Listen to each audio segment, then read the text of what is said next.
যদি কারো কোনো ব্যাংক থেকে অটো পে হয়ে থাকে, যদি আমি এটা ফোনপের প্রসেস দেখাচ্ছি, তোমরা কি করে অটো পেটা বন্ধ করতে পারবে সিম্পল স্টেপে আমি দেখিয়ে দিচ্ছি।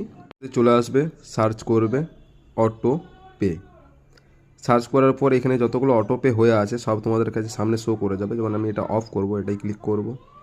এটাই ক্লিক করার পরে এখানে ডিলিট অটো পে, এখানে যে কোনো একটা রিজন দিয়ে দেবে, নিজের ইচ্ছা মতো রিজন দিয়ে দেবে। আমি এটা সার্ভিসটা প্রয়োজন নেই, প্রসিড করলাম।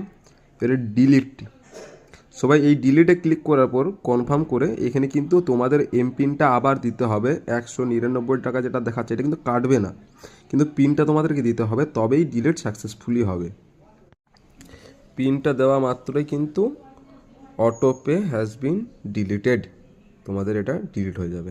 যতগুলো তোমাদের অটো পে আছে সেগুলো কিন্তু এইভাবে তোমরা ডিলিট করতে পারবে, তাহলে তোমাদের অটো পে থেকে পয়সা টয়সা কোনো কাটবে না।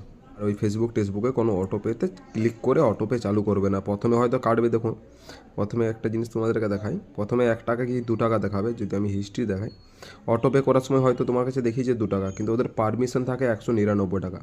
তুমি 2 টাকা নিজের থেকে পেমেন্ট করবে, আর 199 টাকা ওরা নিজের ইচ্ছা মতো কাটবে, আর লিমিট থাকে 199।